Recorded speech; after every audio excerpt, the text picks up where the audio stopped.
a IA generativa está em declínio, né? Ela tá começando a entrar numa zona que as pessoas vão perder aquele tesão que as pessoas estavam há um ano atrás, ou estão nesse exato momento, com IA generativa.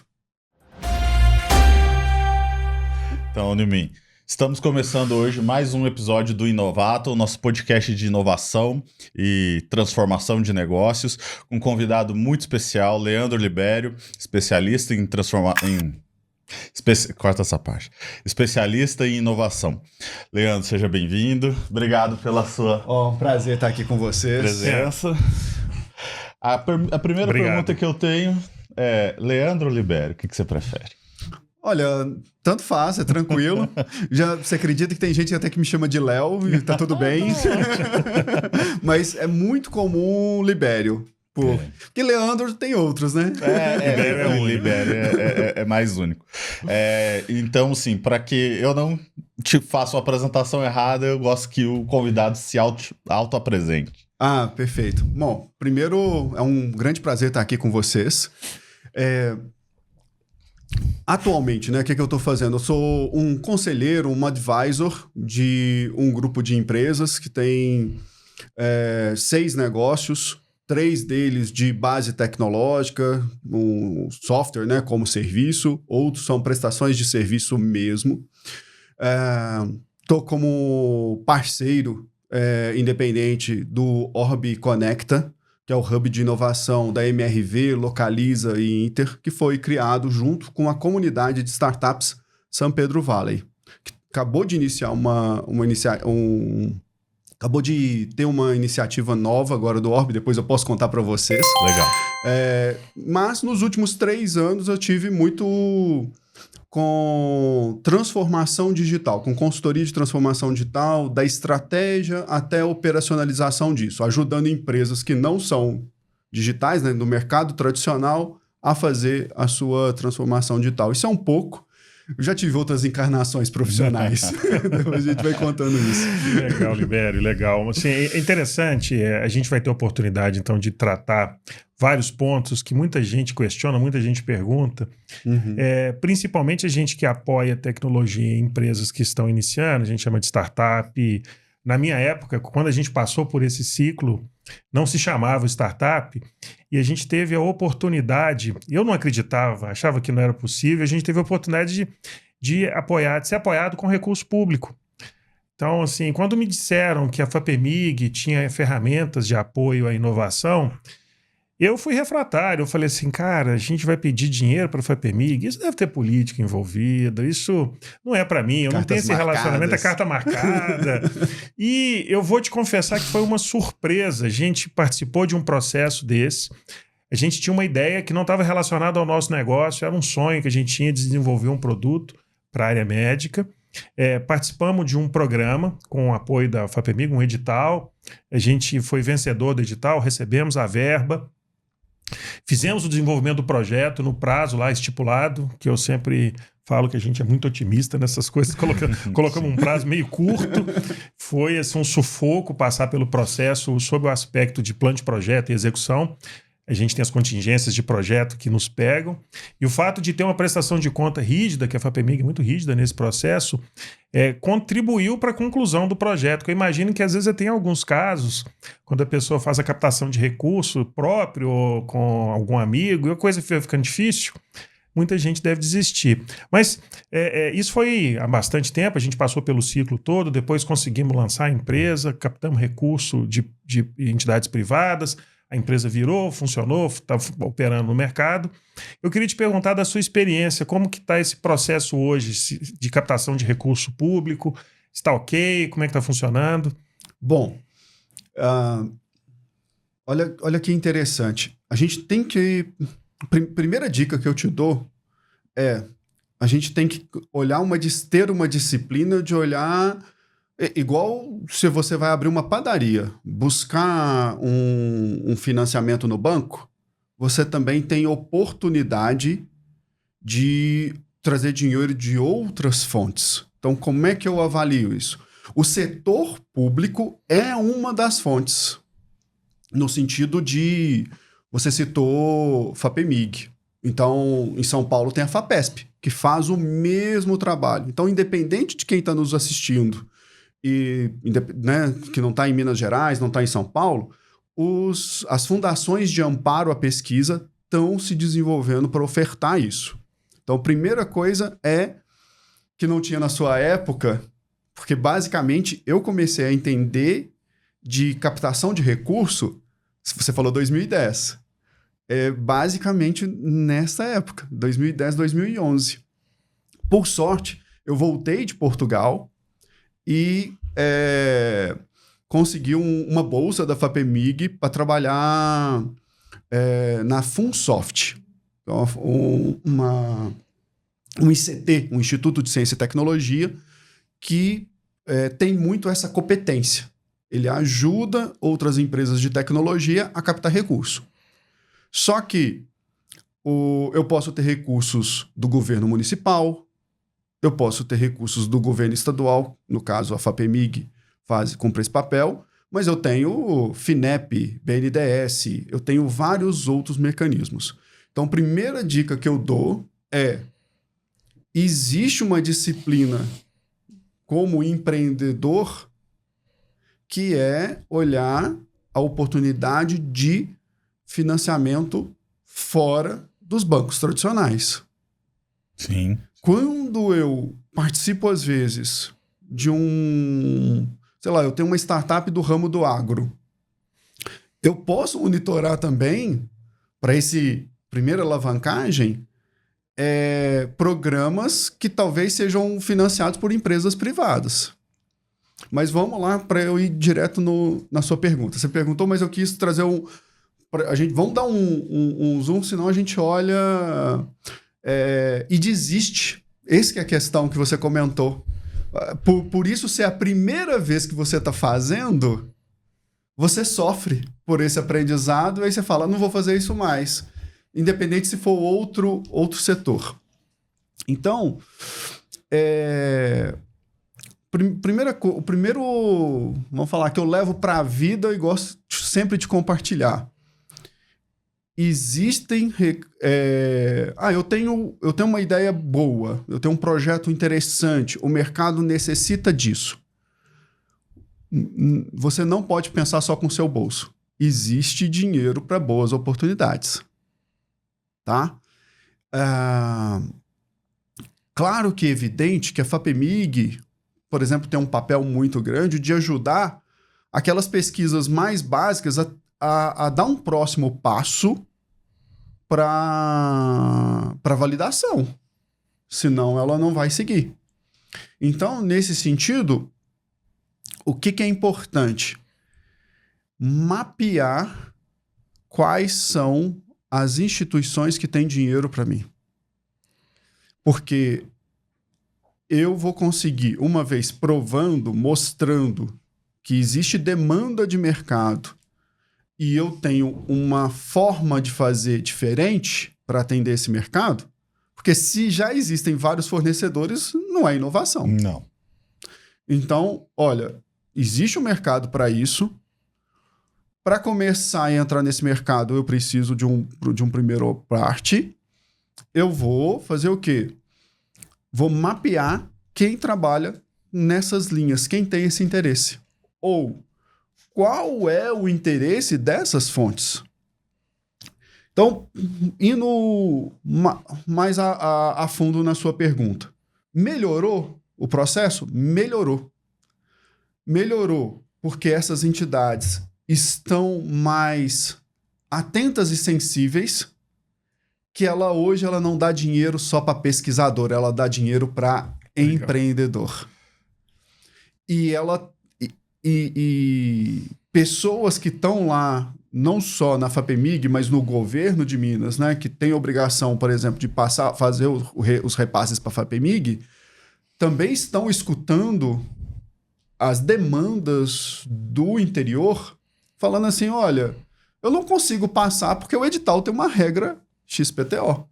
Então, esses editais, acho que uma grande conquista hoje para a FAPEMIG atual, né, quando a gente está gravando esse podcast, é o professor Carlos Arruda, que era gestor de inovação, né, um pesquisador de inovação da Fundação Dom Cabral. Ou seja, qual é o viés do Dom Cabral? É ajudar o empresário, a visão empreendedora. É uma das 10 melhores escolas do mundo de negócios, e ele assume a presidência da FAPEMIG. Então, isso é um bom sinal que as coisas estão sensíveis a essas adaptações. Porque senão você pega... nada contra, eu sou... na minha outra encarnação eu já fui dirigente de instituição de ensino, etc. Mas você pega, às vezes, um reitor com carreira só acadêmica, que a carreira profissional dele foi ser um bom professor, coordenador, diretor de faculdade e reitor, ele não vai ter a mesma sensibilidade do empreendedor. Não, com certeza. Tem coisas que só aprende na prática, né? É muito interessante você falar isso, porque foi exatamente o que a gente passou. Assim, primeiro, né, no momento em que nos foi indicada a possibilidade de usar um recurso da FAPEMIG, a gente teve uma reunião com o presidente da FAPEMIG e ele usou um argumento que eu achei muito interessante. Ele falou, olha, o Brasil ele tem um volume muito grande de trabalhos, papers, pesquisas científicas sendo publicadas, mas o número de patentes que o Brasil efetua é muito pequeno. E é nosso papel mudar essa realidade. Então a gente tem que sair do foco apenas na pesquisa, não que ela não seja importante, pelo contrário, ela é muito importante, mas a gente tem que expandir a nossa produção de propriedade intelectual que gere resultado financeiro, que é o que cresce o país.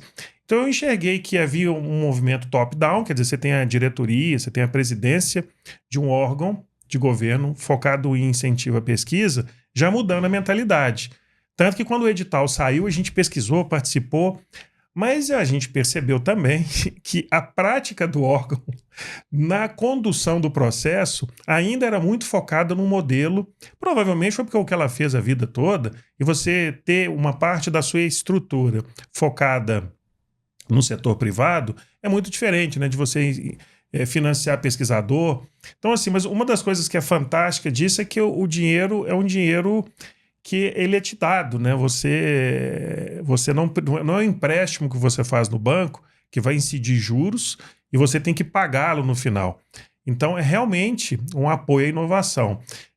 E pelo que você está falando, então, esses processos e esses órgãos, nós estamos falando de 2010, já são 13 anos, 14 anos, eles aprenderam com o processo e estão mais focados, então, no mercado, né? Sim. E aí você trouxe um ponto muito legal que, assim, é interessante que a gente consegui viver essa transição que lá em 2010 a gente chamava isso de fundo perdido. E olha que mensagem ruim que isso dava.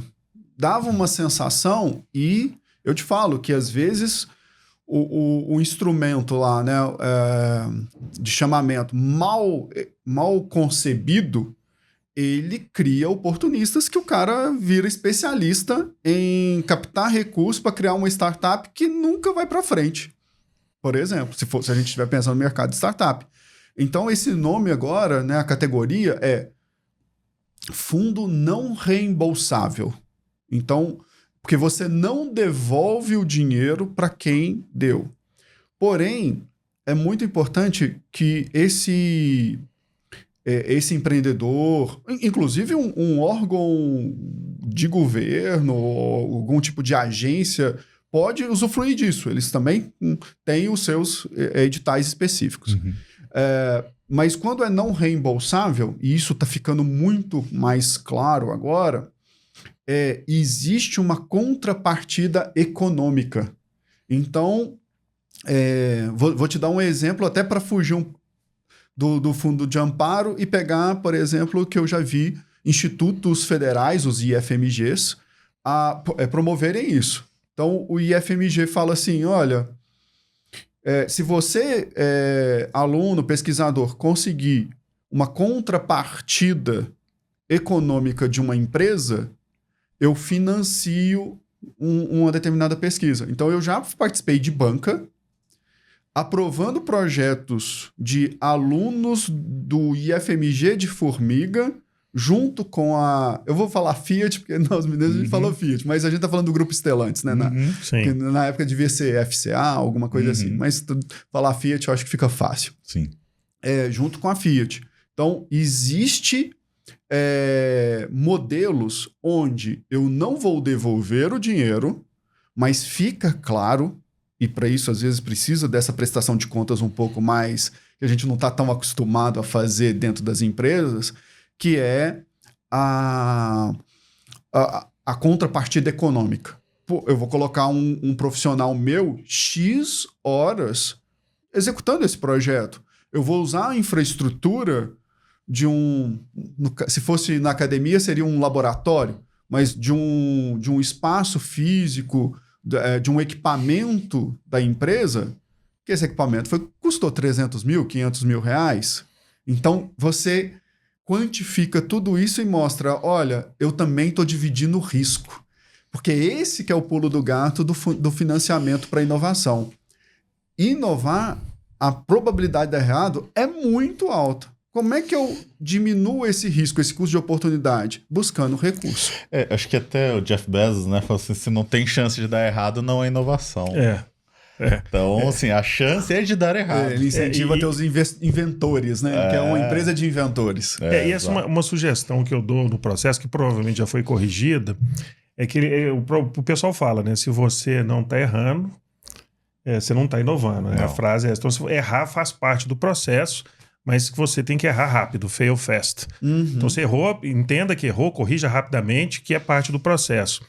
E a gente percebeu que no processo de condução, quando a gente fez esse modelo, ele não tinha espaço para isso. Então, desde coisas muito simples, né? Se você especificou que você utilizaria a verba para comprar um equipamento do tipo A, e no meio do projeto você identificou que o equipamento do tipo A não vai te atender, você precisa trocar para o B, e tem que fazer uma correção do projeto, a gente sentiu que a instituição era um pouco refratária a modificações do projeto no curso dele.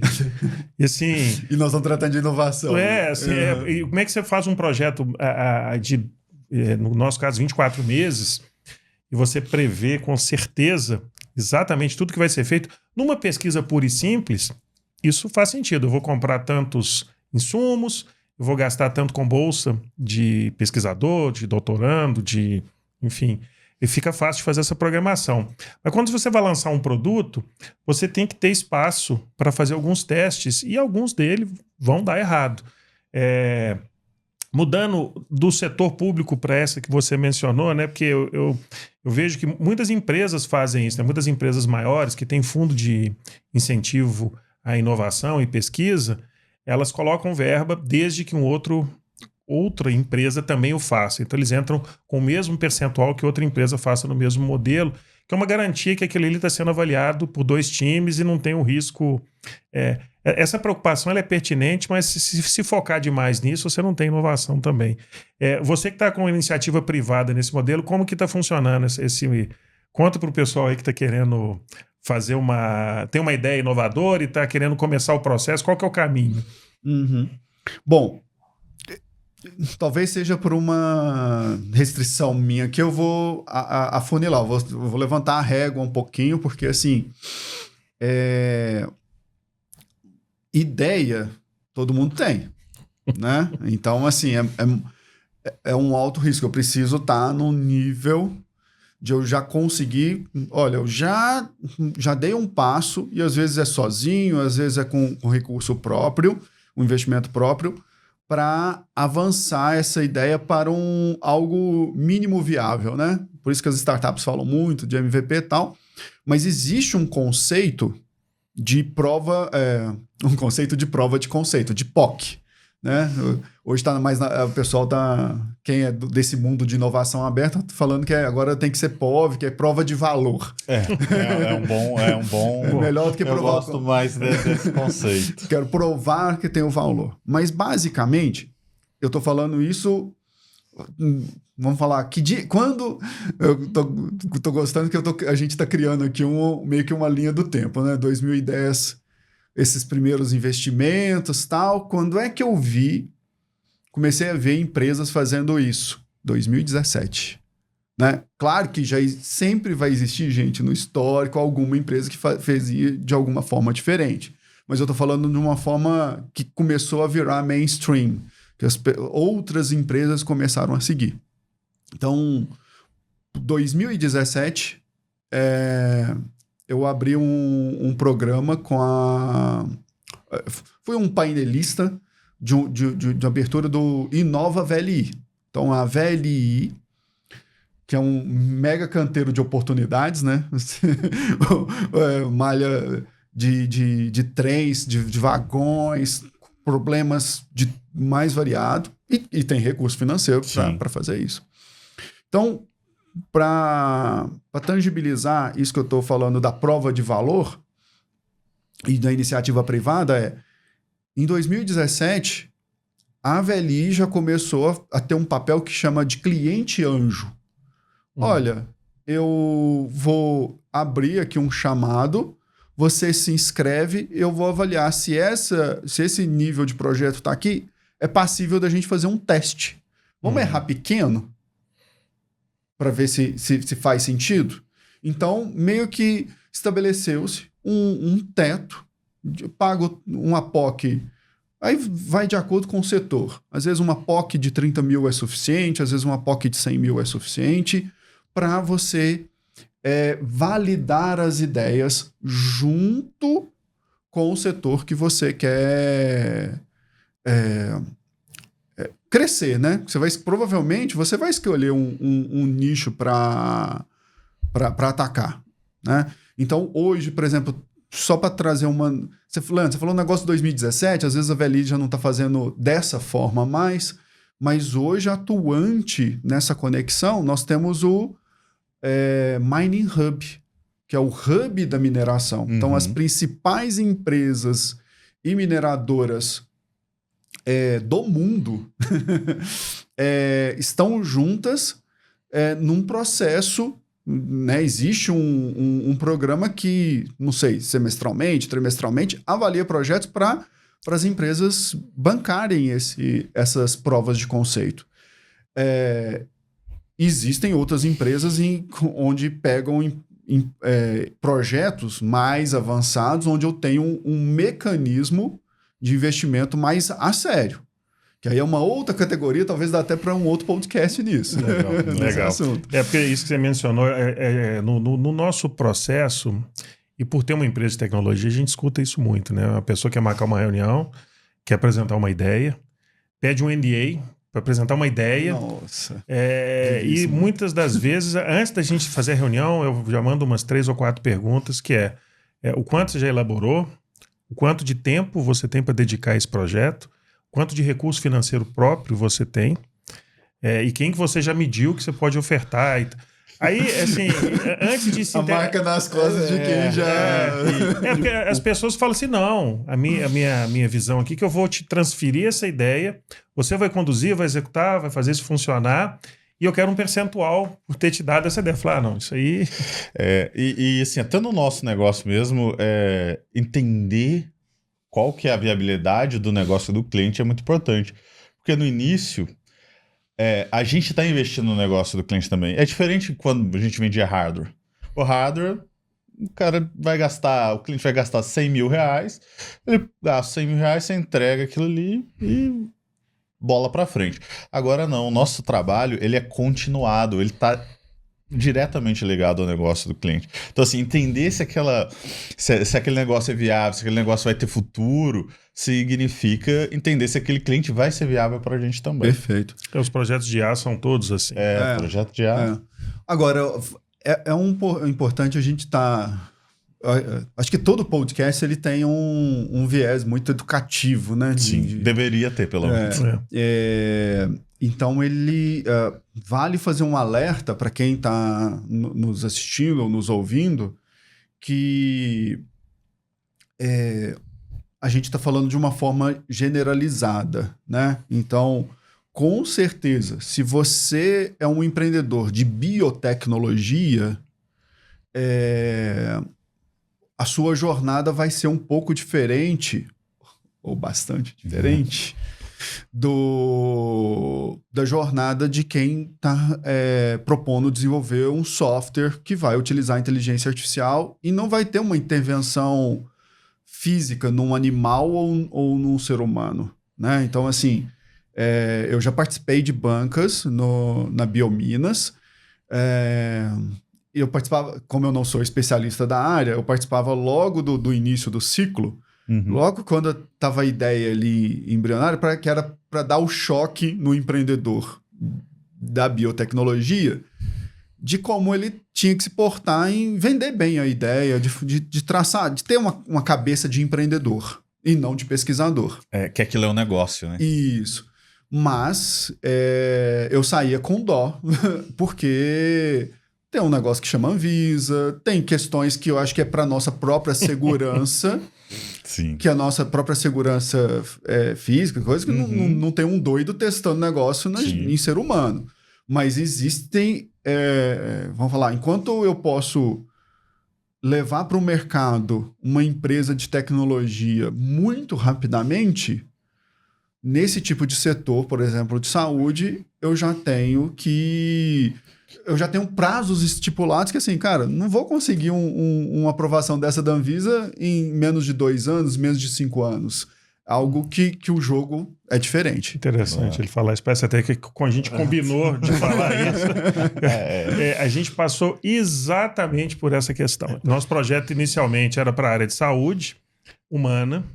A gente contou que haveriam... A gente está trabalhando no setor regulado. Todo setor regulado é um setor regulado. E a saúde é um setor muito bem regulado. Só que a gente não esperava o tamanho do obstáculo que a gente iria enfrentar. Então, como decisão estratégica, a gente dividiu a nossa iniciativa em duas.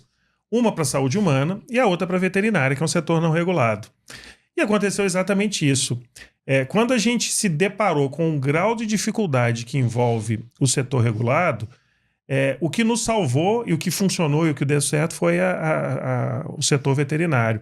Daria para a gente fazer um podcast inteiro só para a gente discutir a nossa experiência e os problemas pelos quais a gente passou, que foram gigantescos. Até quando a gente começou a buscar fundos de investimento, vários fundos perguntavam qual que é a área de atuação. A saúde humana? Não, saúde humana não nos interessa. Porque o tempo de maturação é muito longo. Então, assim, a gente chegou, inclusive, por exemplo, eu fiz uma análise, eu falava, muitas pessoas me procuravam, eu tenho um projeto para desenvolver um produto odontológico, eu tenho um aparelho que eu vi que eu gostaria de trazer para o Brasil e desenvolver. Eu falo, olha, você vai levar entre 4 e 5 anos para ter uma aprovação da Anvisa, né, ter toda a documentação, para ter uma estrutura comercial de fábrica, né, ter boas práticas de manufatura, ter o processo todo. Eu tenho que fazer a correção desse valor, não sei quanto é que estaria hoje, mas você vai gastar hoje, eu acredito que gastaria entre 2 e 4 milhões de reais só para ter essa fase regulatória. E depois você vai ter que passar por todo um processo de certificação de cada produto que você for lançar. Você vai ter um custo estrutural de manter isso certificado, porque você passa a ter visitas periódicas. Então, no seu plano de negócios, tem que estar previsto isso. E fundos de investimento, por exemplo, de Venture Capital, eles têm que sair com 5 anos, 7 anos no máximo, né? Eles não podem esperar um registro de Anvisa. Então, no nosso caso, a salvação foi, inclusive, o que prosperou foi o business para a área de veterinária. E o business nosso para a área de humanas, o que aconteceu com ele? A tecnologia não espera certificação, né? Então, o processo de certificação começa a levar muito tempo, a tecnologia que a gente utilizava para aquele produto inicial ficou obsoleta. Então, você tem que começar um processo de certificação novo, sendo que o primeiro não terminou ainda. O exemplo prático, nós utilizávamos tecnologia 2.5G, com aqueles chips grandes, SIM card, no nosso aparelho. Acho que você nem consegue mais comprar SIM card daquele tamanho. Acho que não. As torres de transmissão não funcionam com 2,5G. Está todo mundo trabalhando com, no mínimo, o 3 ou 4, no mínimo. Então, quem está, né, funcionando como escola, quem está pensando em investir em produtos para a área de saúde, aí uma dica que eu dou, procure já uma empresa estabelecida e tente fazer um trabalho em parceria. Uma iniciativa na área de saúde humana, começando do zero, ela tem uma séria chance de não prosperar. Isso. Por isso que eu acredito que inovação aberta é um dos conceitos que mais foi praticado antes até do termo existir na indústria médica. Porque se você não colaborar com seu concorrente ou que se você não fizer um arranjo para que viabilize, uma andorinha só não faz verão. Então, é um mega desafio. Quem trabalha com hardware tem esse desafio, porque quando você escreve um projeto, que me recorda da sua primeira pergunta, quando você escreve um projeto, você consegue pivotar a estratégia dele desde que ele esteja falando assim, olha, eu estou investindo no tempo de pesquisa, no tempo de desenvolvimento, e não numa questão de especificação, que ali quando você mencionou da prestação de contas, ou da possibilidade de você mudar de rota. Putz, eu já ajudei era uma solução para mobilidade urbana. Então, previa-se ter bateria, previa-se ter antena. Então, assim, tinha que no projeto especificar, ter um plano de contas para o equipamento. Mas se eu alterar o tipo de equipamento, não, agora eu não vou trabalhar com tachões na rua, eu vou trabalhar com câmera. Putz, mudou o plano de contas totalmente, eu vou ter um desafio. Então, se você está na rota ali, seja de uma pesquisa aplicada, ou que você não vai demandar o hardware, talvez você tenha muito mais margem de manobra. Para quem vai trabalhar com biotecnologia, ou com hardware independente do que for, aí é bom trazer alguém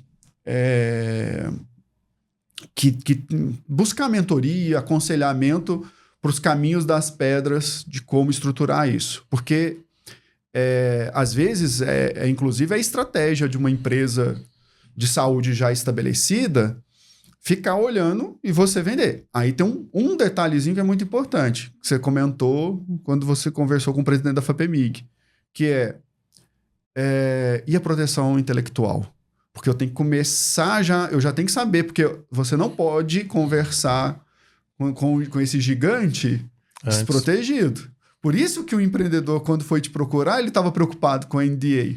Então, assim, às vezes é o despreparo ou copiando regras de setores que requerem esse tipo de preocupação. Putz, eu tenho que fazer uma patente e tal. Mas se você está falando, às vezes, de uma inovação de modelo de negócio que não é patenteável, cara, o seu diferencial é a sua capacidade de execução, não é a tecnologia envolvida, né? Legal. Aproveitando aí que você mencionou, né? Você trabalhou acompanhando diversos projetos, você tem uma experiência larga nisso aí. Dá umas dicas, né, para quem está nos acompanhando. A gente pode colocar quais são os erros mais comuns que as pessoas cometem ao submeter um processo desse. Quais são os pontos que elas deveriam prestar mais atenção e não prestam? Faz uma lista aí dos 5 mais comuns, por exemplo. Beleza. Bom, deixa eu ver aqui se porque eu fiz meio que quando eu ia de tanta mentoria ou de tantas bancas que eu tive que participar, eu falei assim, eu vou ter que criar um canvas, um modelo mental para eu avaliar os projetos. Porque, de repente, e esses trabalhos, às vezes, em banca, às vezes não. 99,9% de banca é um trabalho voluntário. Você está despendendo seu tempo ali para avaliar o projeto. Sim. Seja ele antes dele entrar no programa, seja ele numa preparação para aprovação. Eu não estou falando especificamente ali dentro de onde tem o dinheiro ali de uma FAPEMIG, né? Ali com certeza é um profissional remunerado. Mas vamos lá. O que tinha nesse meu modelo mental?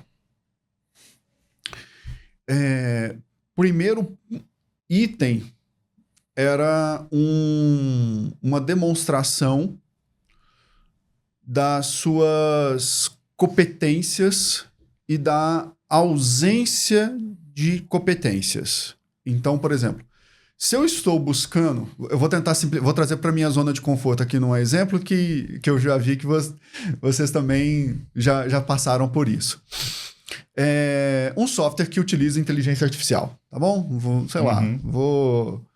Vou identificar com visão computacional, pela íris do olho, determinada coisa, beleza? Então não é invasivo, é uma aplicação, e vou analisar a imagem e tal, com inteligência artificial. Então a primeira coisa que eu tenho que demonstrar é quais são os meus ativos intelectuais que eu tenho de forte. E se eu estou buscando dinheiro, é porque eu não tenho todos os ativos. Eu não posso ir para esses projetos, para a busca de financiamento para inovação, em busca de dinheiro para aquisição de patrimônio. Não é para adquirir equipamento, não é... Claro que tem editais específicos para isso. Mas a ideia, em geral, não é para isso. É para eu ter recursos financeiros de bancar uma equipe que talvez eu não conseguiria mantê-la. Esse é o para mim, aí é uma opinião particular, a maior vantagem de você buscar recurso financeiro desses fundos, dessas linhas de financiamento. Então, eu preciso mostrar que eu tenho um ativo intelectual e eu tenho ausência ou eu não tenho isso completo. Eu preciso dar uma acelerada.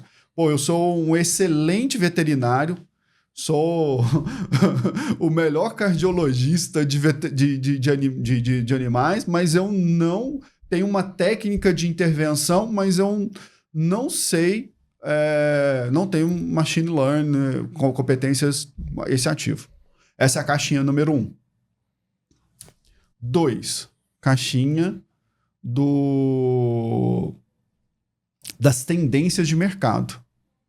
Se você está fazendo uma inovação, é para você surfar uma onda que ela está no começo.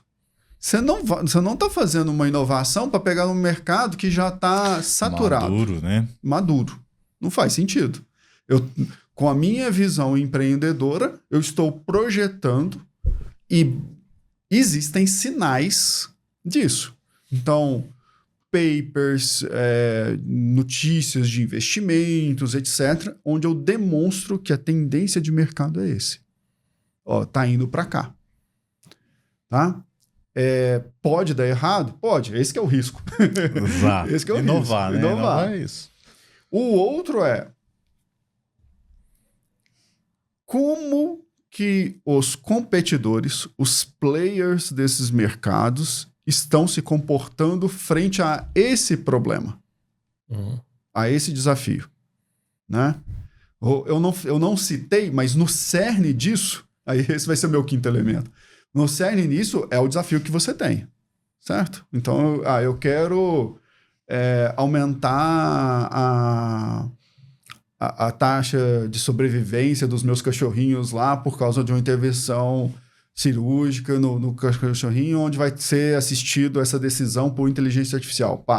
Eu tenho esse desafio, e aí eu vou falar do mercado, que está aumentando a quantidade de pets no mercado, que não sei o quê, que devido à qualidade das rações, não sei o quê, da alimentação,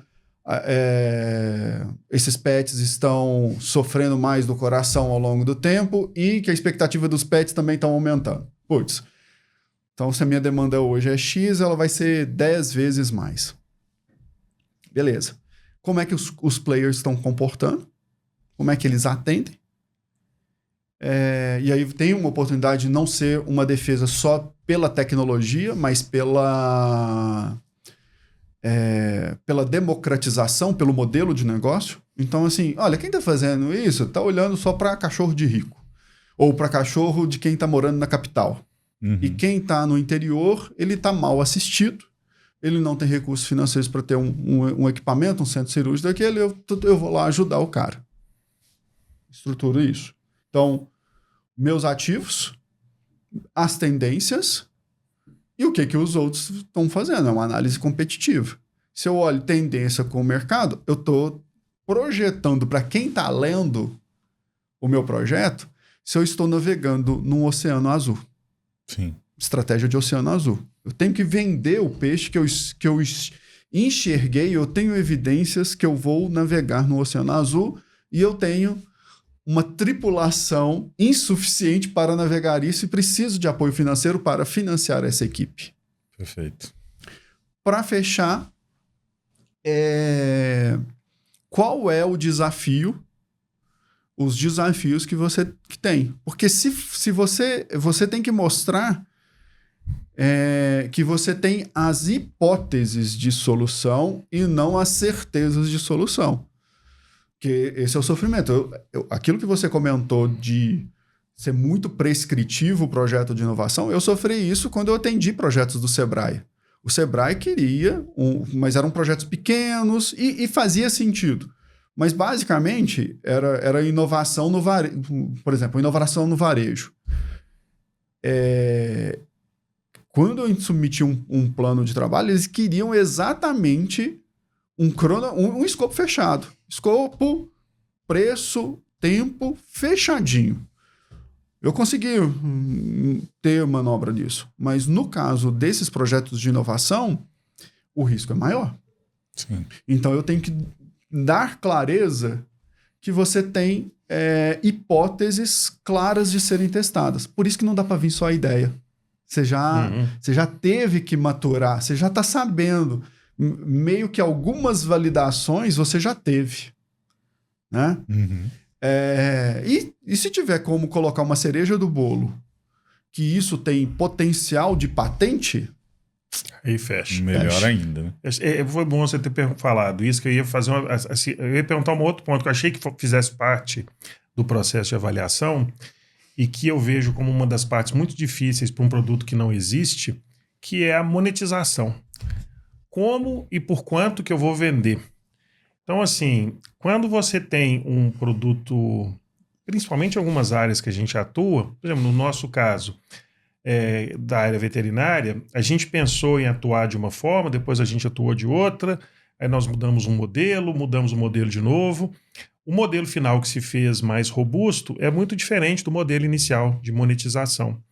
Eu vejo que isso acontece com muitas empresas de tecnologia, né? No caso de software, você vai cobrar por usuário, você vai cobrar por espaço, você vai cobrar por porte, você vai cobrar por volume de dados armazenados.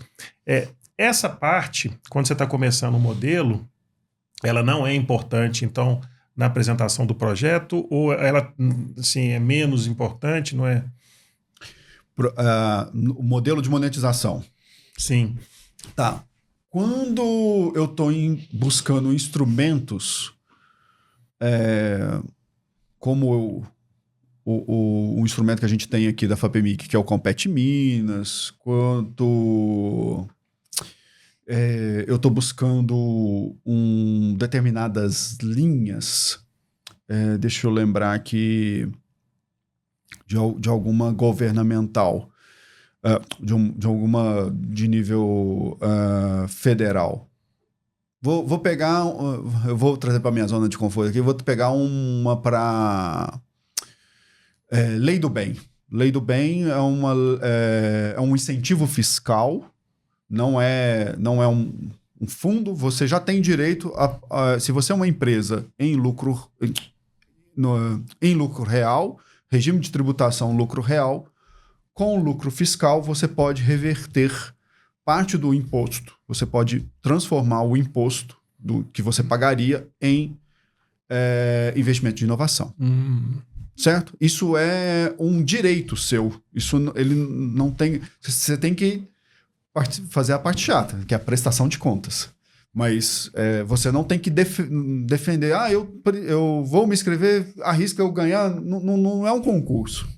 É um direito. Empresas em regime de lucro real que estejam com lucro fiscal. Por quê? Porque é o imposto a pagar. O governo não vai tirar o dinheiro do bolso dele, ele vai deixar de receber para ele co-investir com você na inovação. Então, um outro exemplo, para além desses das pesquisas da FAPEMIG, não requerem, na linguagem do business e do mercado, não requer um business case. Cadê o ROI disso aqui? Qual que é a taxa de retorno? Não existe isso, porque você está num processo, num funil de inovação, que você não está no go-to-market. Você não está levando para o mercado. É diferente de alguns fundos com investidores anjo ou de Corporate Venture Capital, CVC, para você... você está pedindo ajuda para você tracionar no mercado. Então, você já passou por uma validação... toda startup, todo negócio, todo negócio de potencial de alto crescimento, um crescimento exponencial, basicamente, assim, para facilitar a vida, você tem que pensar em 3 validações. Validação do fit problema-solução. Eu tenho uma solução para um problema real. Beleza. Validação de product market fit, ou seja, validação do encaixe do produto no mercado. O preço encaixou. E a validação de escalabilidade. No preço que eu estou praticando, que as pessoas já compram de forma quase que automática. Se eu criar uma máquina de vendas, eu consigo manter o produto funcionando com a mesma qualidade e conseguindo botar mais clientes mais rápido. Então, são essas 3 validações. No processo de inovação que a gente está falando, FAPEMIG, Lei do Bem, eu não estou necessariamente no go-to-market. Então, eu não preciso de um business case, logo eu não preciso de uma lógica. Quando eu falei da estratégia de Oceano Azul, é assim, cara, tá indo nesse mercado, eu sei que vai crescer, mas por quanto que eu vou comprar? Qual que vai ser a minha margem? Aí não consigo. Mas você acha importante ter pelo menos uma ideia, agora pensando sem do processo, né? Mas você acha que é importante o empreendedor ele já ter uma ideia disso? Quem está escrevendo o projeto, com certeza, né? Assim, porque a gente vê muitos casos que realmente a pessoa não tem ideia. A pessoa tem amor. É amor mesmo. Isso está muito ligado ao setor de pesquisa, né? Mas assim, é legal você ter falado dessa questão das fases.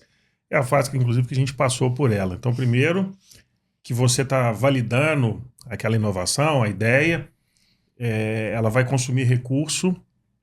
Eu não vou usar a palavra fundo perdido, né? Porque não reembolsável. Não reembolsável, gostei da palavra. Mas é o custo da inovação. Você tem que provar aquela ideia. Depois, você vai precisar tracionar. Então, você tem que ter lançado o produto. Aí eu terminei essa primeira fase, o produto funcionou, a ideia que eu tive deu certo. Que isso foi um dos terrores que a gente passou. A gente teve um problema técnico lá no meio do projeto que ele quase nos venceu. Então, assim, a gente teve um real obstáculo a vencer técnico, que foi muito difícil, a gente conseguiu vencer. Mas aí você validou o produto.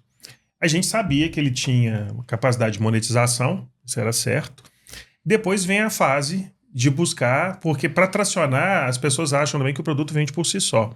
Que venceu a primeira etapa, você lançou o produto, você tem que ter campanha de marketing, você tem que montar estrutura comercial, você tem que participar de eventos, você tem que lançar o produto, você tem todo o custo envolvido com isso. Aí você vai ter que buscar o fundo para ganhar atração e depois vai fazer novas rodadas, né?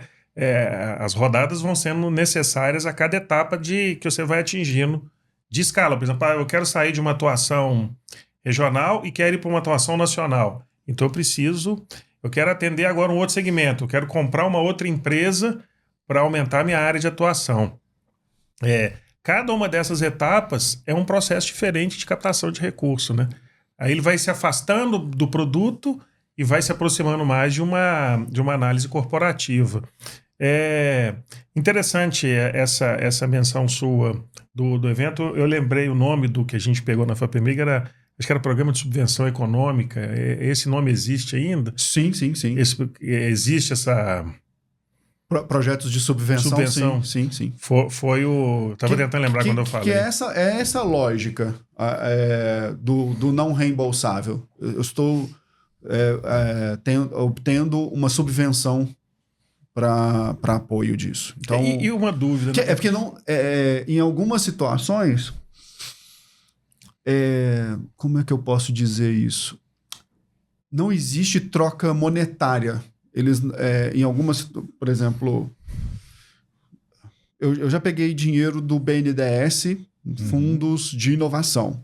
Então, o banco, na data X, deposita o dinheiro para você gastar. E existem outros modelos dessa forma. Eu nem sei se existe mais, mas tinha um programa muito legal que era federal, que era mestres e doutores na empresa. Era muito legal.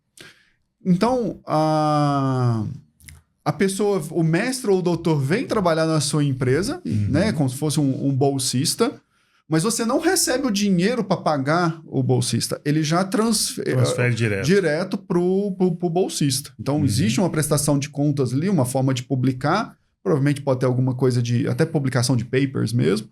Mas esse modelo de subvenção é porque ele não precisa depositar dinheiro. Não tem uma troca monetária ali. E você pode complementar. Eu acho isso muito interessante. Porque você está remunerando, né, o pesquisador, o doutor. Você pode completar a remuneração dele, a empresa pode fazer uma complementação? Eu acredito que não tenha um impedimento. Não. Por que eu estou perguntando? Um dos empecilhos do nosso projeto na época, as bolsas eram muito pequenas. Mas isso é até hoje. Então, assim, eu lembro que era BAT, Bolsa de Apoio Técnico nível 1, nível 2, eu lembro do nome. Então, assim, a gente foi lá, consultou o valor da bolsa. Não era atrativo, né? Assim, a gente queria trazer pessoas extremamente qualificadas para nos ajudar no projeto. Então, fizemos um processo de seleção. E como que você remunera a pessoa? A gente fez complementação. Como você remunera só com aquele valor? Eu imaginei, essa bolsa é a mesma bolsa que ela usa para remunerar um pesquisador que está lá na universidade, submeteu uma pesquisa e está recebendo uma bolsa de apoio. Agora, para trazer isso para uma empresa, para a pessoa ficar dentro da empresa, trabalhando, recebendo aquela bolsa... Tem alguns encaixes, às vezes, que é até de propósito. Então, assim, quando eu fui bolsista da FAPEMIG, eu estava num período de escrita de projeto, então meu propósito era ter eu precisava ter uma fonte de renda mínima, de sustentabilidade, mas... não era aquilo que eu estava buscando como profissional no mercado. Então, uma coisa compensou a outra. Muito na questão do timing, sabe? Então, assim, alguém que quer fazer, às vezes, um mestrado numa instituição federal, as disciplinas, tem disciplina de manhã, de tarde. Então, não dá para você ter um trabalho convencional. Então, se você consegue uma bolsa dessa, facilita você... eu consigo ir na aula de manhã, no outro dia na aula da tarde... e estou fazendo o meu projeto pela bolsa. Então, são situações que, às vezes, os profissionais se colocam num período. Mas, do ponto de vista assim, atrativo, continua não sendo. Mas vamos seguir. Até me veio uma coisa na cabeça aqui, mas eu me fugiu aqui. Depois a gente segue. Não, tranquilo. É interessante essa sinergia, porque...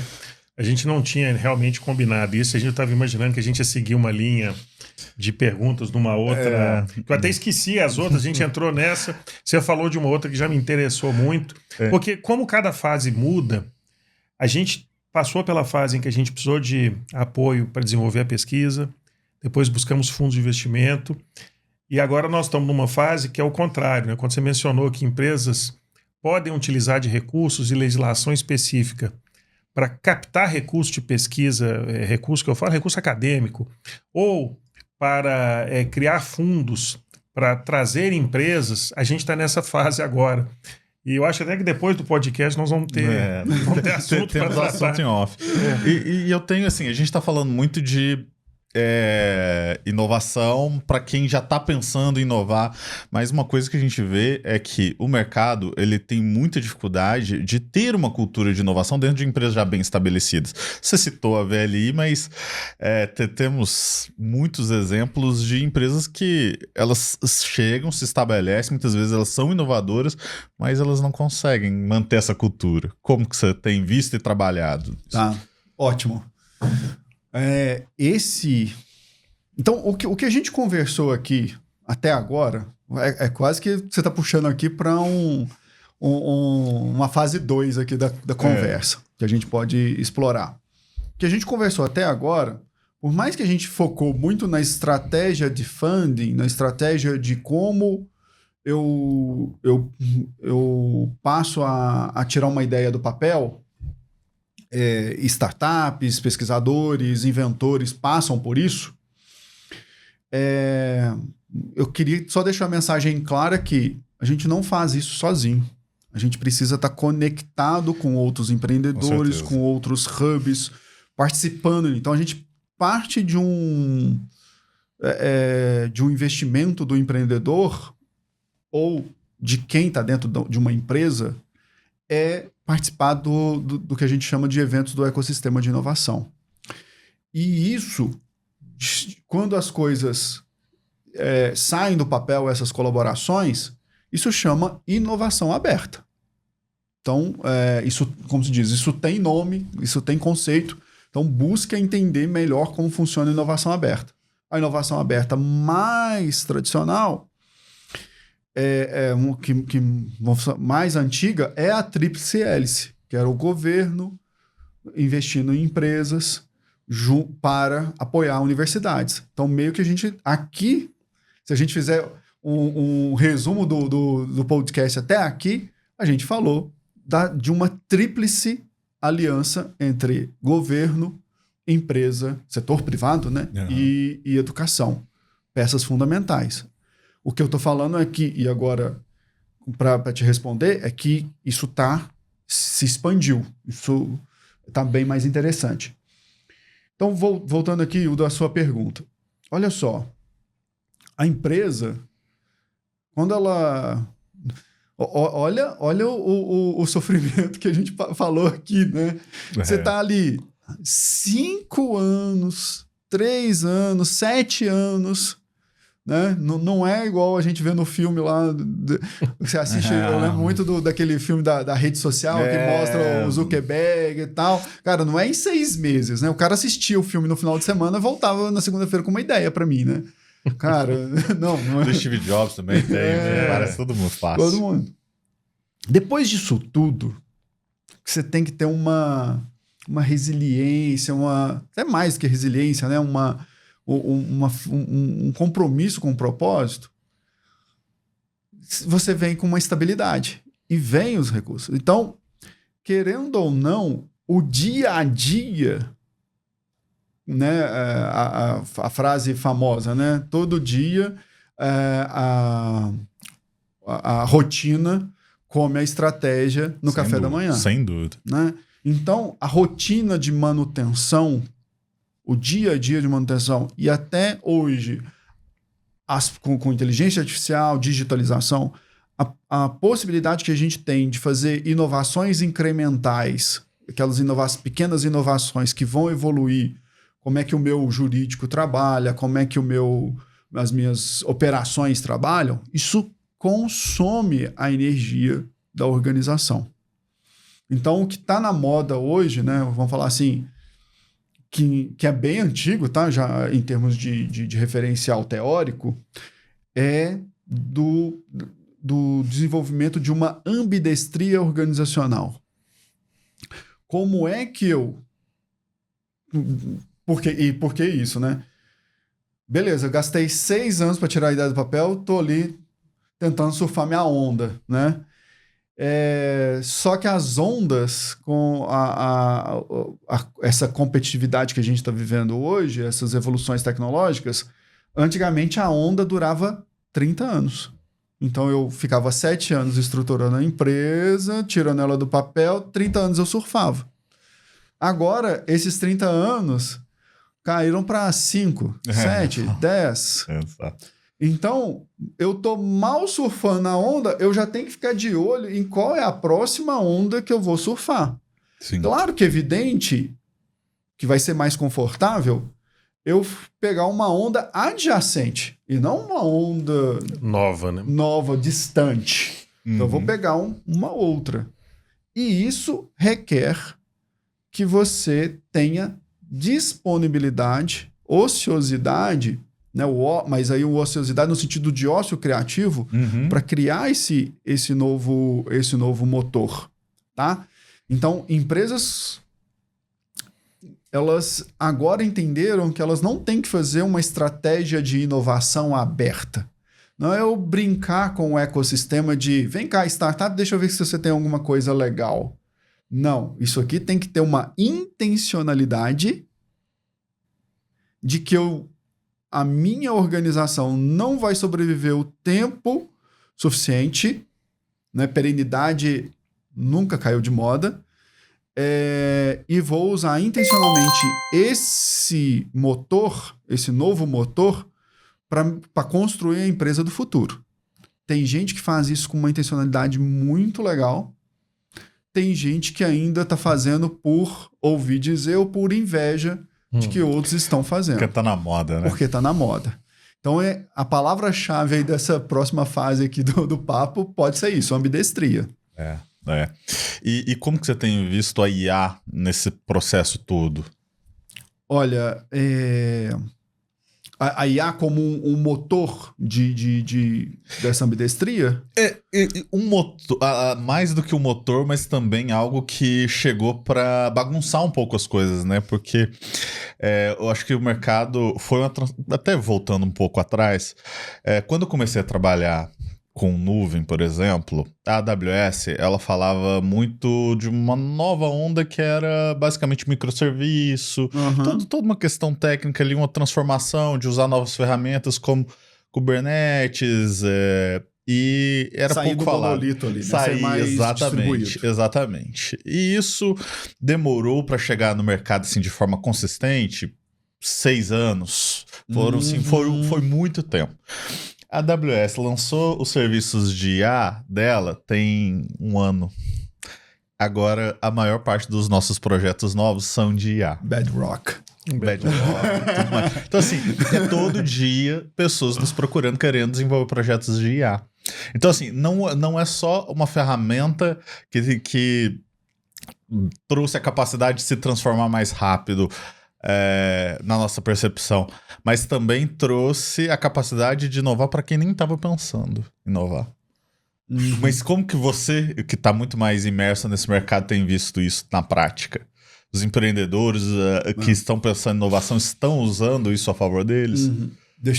Vamos ver se eu vou conseguir te responder. Primeira parte, assim, né?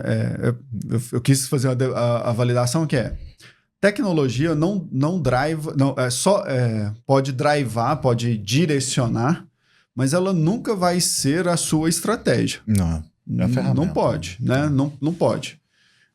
Ela é a estratégia para o fornecedor, né? Eu sou fornecedor de IA, claro que IA é meu motor ali, o meu principal processo. Mas para nós, me colocando aqui no lugar de empresas usuárias de tecnologia e não empresa que não é uma big tech construindo uma tecnologia para servir os outros, a primeira coisa que tem que ter distinção inteligência artificial vai ser a ferramenta, uma das ferramentas.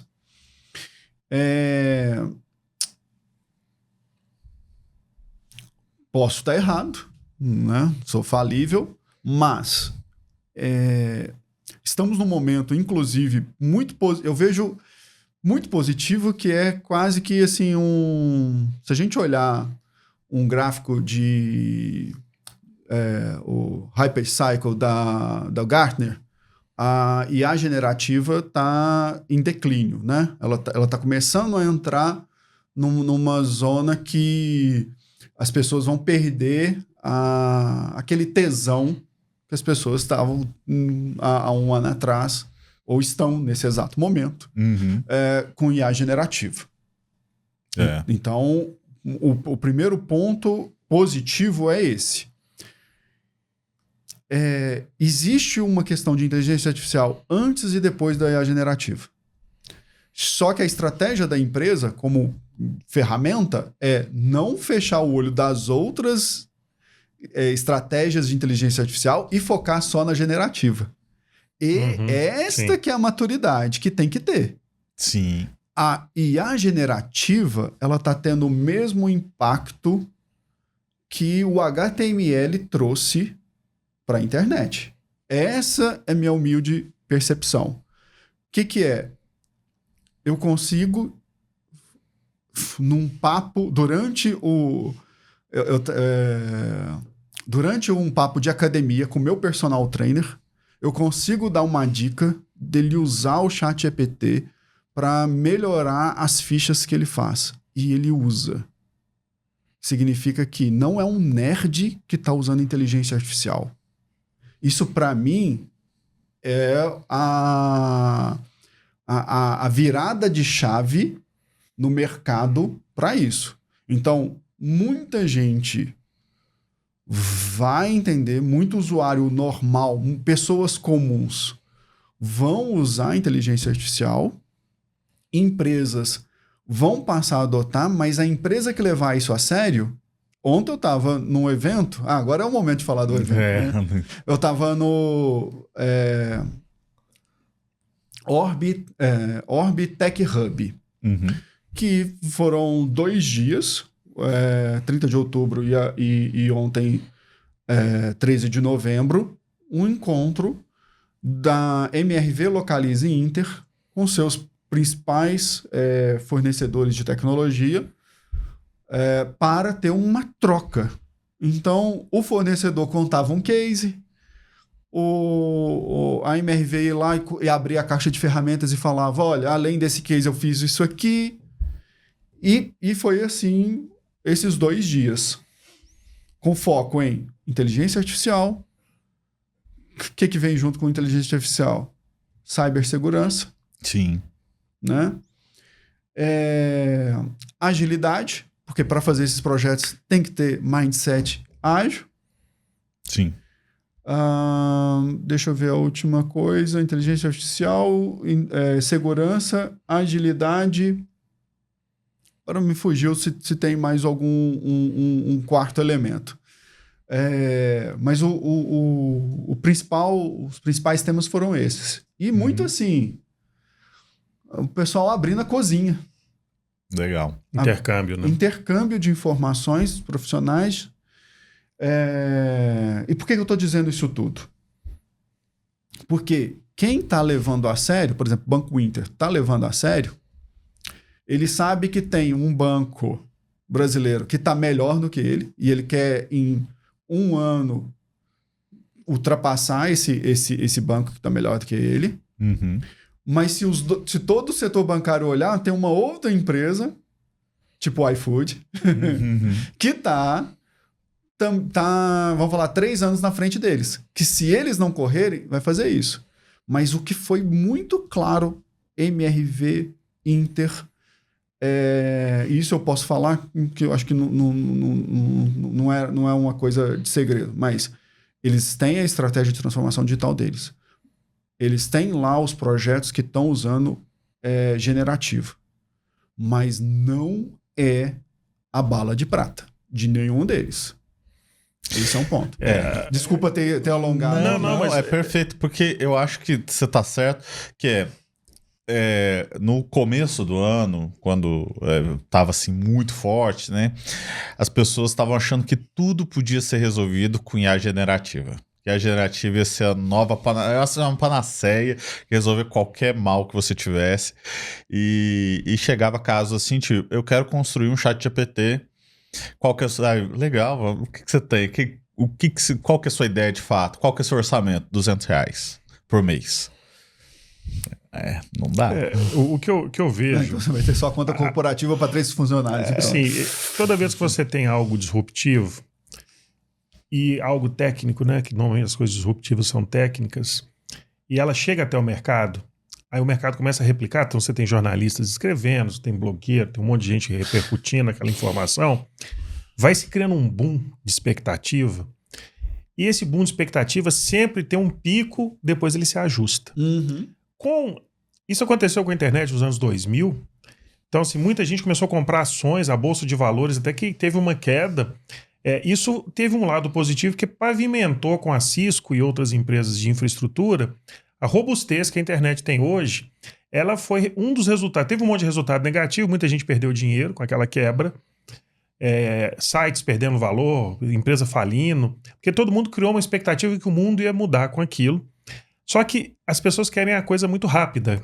No caso da IA, tem um nome, né? Você fala inteligência artificial. Aí começou a ter debate de Skynet, os computadores vão dominar. Quando você vê o resultado do que um LLM faz, ele impressiona qualquer pessoa. Então, quando você escreve e a máquina responde... Ele te engana bem, né? Ele dá uma percepção, você fala, pronto. A máquina literalmente está pensando, está tomando decisão, a máquina criou consciência, agora não vou precisar mais de funcionários. Só que no momento em que você entende o processo, e a Movile, né, o iFood, fez isso cedo, temos umas questões, mas fez isso muito cedo e entendeu... o processo é diferente, você tem ferramentas que você vai usando para necessidades específicas. Ela não é uma bala de prata, uma coisa mágica que você vai implementar e você vai fazer perguntas como um oráculo. As pessoas imaginavam que seria um oráculo que eu vou colocar e ele vai funcionar como um ser humano. Não. Ele tem... Então você tem um conjunto de ferramentas para um conjunto de uso específico. Você tem que ter os dados que você vai trabalhar com eles. Você precisa de um time envolvido. É um processo que você vai utilizando para questões específicas e o conjunto desse uso em larga escala é que traz o diferencial que o iFood tem. Não é um oráculo mágico que vai resolver o problema. Ela não se pretende a ser isso no futuro. Ela não vai virar uma Skynet, né? Não, muito longe. A gente já está tendo discussões até de uso consciente de IA, porque ela drena uma quantidade de energia muito grande. Então, como é que eu coloco essas ferramentas trabalhando de uma forma mais eficaz para que eu não desperdice recurso, porque eu vou consumir energia, eu vou consumir estruturas pesadas para fazer algo que às vezes eu tenho uma outra solução mais simples que também resolve. E a gente notou isso muito, que a gente era procurado por algumas empresas que às vezes não tem um problema específico a ser resolvido, mas ela acha que a IA vai chegar na estrutura da empresa e a própria IA vai encontrar problemas, vai encontrar soluções, vai apontar pontos a serem tratados, o que não é o caso. Eu vejo essa queda, já estava até comentando, já falou assim, vai haver uma queda, tem um reajuste, né? Isso vai ter um... Isso, chega num platô mais Você tem um platô, mas aí as empresas que entenderem, começarem a utilizar isso para coisas específicas, e são coisas muito específicas. Eu vou dar um exemplo aqui no caso da nossa empresa de veterinária. A gente começou a usar isso em 2017 para fazer interpretação de imagem de radiologia animal. O nosso objetivo é que a IA, não chamava IA na época, né? A gente utilizava o nome Machine Learning. A gente usava ferramentas de processamento de imagem para avaliar. A gente tinha uma base grande de dados, de imagens, então a gente queria facilitar esse trabalho. Porque você vai com o animal até a clínica, o animal é feito um raio-x, isso é submetido para um laudo à distância. Se você faz um laudo imediatamente, você pode liberar o tutor com o animal e você já tem esse laudo, não tem que esperar o laudador chegar, porque tem que chamar a pessoa de novo para ir até a clínica. Quando a gente começou a análise, nós identificamos um problema anterior. Os laudos, a parte de laudo era feita em campo de texto. O laudador escreve o texto, literalmente. E cada laudador escreve um texto diferente. É assim na saúde humana, é assim na veterinária. Então, uma mesma doença é descrita, ou o mesmo achado radiológico, no caso específico, ele é descrito de várias formas diferentes, dependendo do profissional, e às vezes o mesmo profissional também descreve de forma diferente. Então não é um drop-down que você clica na caixinha, você vai lá e seleciona, que na base de dados você busca. Então como que eu treino um modelo para localizar achados radiológicos se eu não consigo nem achar os achados radiológicos nos textos? Então a gente teve que usar um modelo de processamento de texto na época para fazer essa identificação primeiro. Então antes de analisar a imagem, a gente precisou analisar os laudos de texto. Eu estou falando de 2016, 2017. Então, muitas vezes, o trabalho de implementação da IA... Então, às vezes a empresa procura e fala, eu quero um atendente virtual que vai fazer tudo automatizado. Eu falei, calma. Primeiro a gente precisa fazer um trabalho aqui prévio. E eu acredito que no momento que as pessoas vão se tomando conta disso, elas vão identificando, talvez frustre um pouco, né? A pessoa... frustra um pouco aquela expectativa do oráculo mágico. Eu acho que tem essa questão da hype, né, do momento da IA, principalmente IA generativa, né? Porque assim, tecnicamente, quando a gente fala IA, a gente está falando de um mundo muito grande, né? Muito genérico, é um termo muito genérico É um guarda-chuva de conceitos. Né? Exatamente. Então, assim, quando a hype, o momento é de IA generativa, o que todo mundo quer colocar nos próprios negócios é alguma coisa de IA. É uma frase que eu gosto muito, as empresas viu a IA como uma solução procurando um problema, invertendo o papel das coisas, né? Normalmente você tem um problema e procura a solução. Então, assim, a gente teve que inverter os nossos processos de, antes da gente entrar na parte realmente tecnológica da coisa, ajudar os clientes a entender quais eram os problemas de fato que ele queria resolver, porque muitas vezes eram assim, coisas muito genéricas. Eu quero vender mais. Mas como que você quer vender mais? O que você quer vender mais? Como que você faz? Qual que é o problema que está te causando vender menos do que você gostaria? Então, assim, tem todo um processo, tem todo um framework que hoje a gente tem que conduzir o cliente para que ele possa chegar e no final falar assim, pô, IA realmente é alguma coisa que pode atender isso aqui, porque muitas vezes não é. Acho que tem o que vocês falaram, se eu pudesse, assim, de certa forma, só reforçar, que são coisas importantes, que são assim, primeiro ponto, a IA não vai achar a solução sozinha. Você tem que saber o problema. Mas vamos colocar na parte mais sensível. Você está com dinheiro sobrando para você ficar fazendo testes aleatórios? Nossa. Né? Com coisa, porque é uma inovação. Se ninguém fez no seu setor, você vai aplicar IA ali nisso, a probabilidade de dar errado a primeira vez é muito mais alta. Né? Então, escolher quais as brigas que você quer enfrentar. Então, o que vocês estão trazendo é uma forma muito madura. Isso ontem foi reforçado porque, assim, olha o tamanho de MRV, Localize e Inter. Né? Todos com atuação internacional. São empresas, né, que a gente tem que ter orgulho. E todos eles colocaram. Primeira coisa que a gente fez foi definir claramente qual o problema que a gente queria resolver. Exato. Agora, só um detalhe que é muito importante para a gente manter a nossa mente de inventores. É evidente, e eu lembrei de um caso específico lá que eu vi de uma das empresas, que a gente quer testar, a gente não quer priorizar ali um problema de negócio claro, mas vamos usar aqui internamente. Por exemplo, eles usam lá o Slack para ter conversas, né, entre eles. Putz, tem uma demanda, às vezes, que é muito comum de todas as empresas, esse exemplo que eu vou dar, que preciso perguntar, se eu perder o crachá, eu vou achar com quem? Quem vai me responder? Que seria um procedimento operacional padrão, uma intranet, não sei o quê. Uhum. Putz, eu tô lá no Slack, pergunto pro robozinho, e ele vai me dar a informação. Uhum. Né? Então, assim, você pode também dar uma licença poética de experimentar, mas não experimenta, não faz esse experimento meio doido. Tipo, tô experimentando só para falar assim, eu sei fazer.